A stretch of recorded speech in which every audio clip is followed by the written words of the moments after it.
having me here, and it's so good to see a number of familiar faces, and I hope to get to know the ones I do not recognize here shortly. So my name is Sarah Bertzinger. I live on a centennial farm right outside of Pine Island. My dad grew up in western Minnesota. My mom is from Montana, and my parents were missionaries. So I actually grew up in Cameroon, Africa. And I grew up right below Chad, Nigeria, and in the northern part of Cameroon. So I grew up in a country where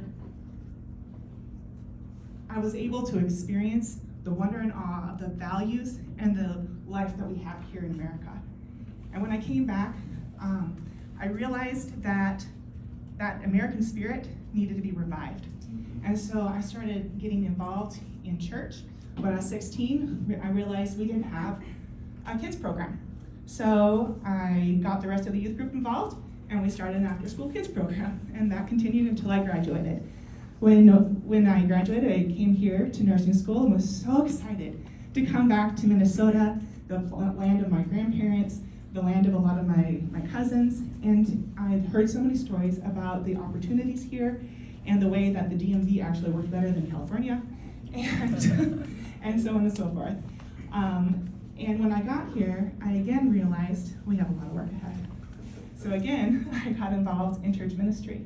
Then in 2020, I realized that it's more than involved in culture.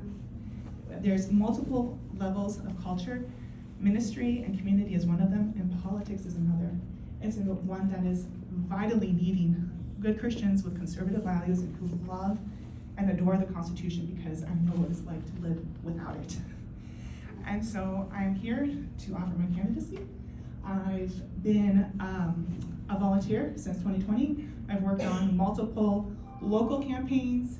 I love what Steve Jacobs said about it's not just the state level, it's not just the district level, it's the county level, it's the city level, it's every single level. We need to take back our American dream and American heritage.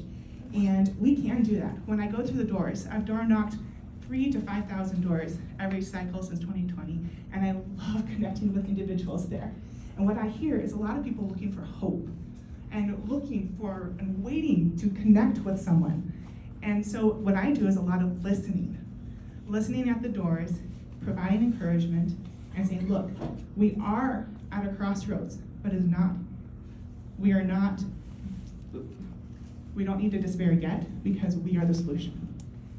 It takes every single person to be involved, engaged, informed, and to stand up for what is right, and to do one thing. What one thing can we do today? What one thing can we do this week?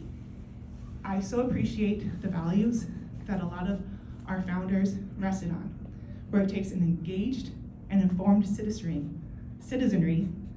to keep and maintain our republic.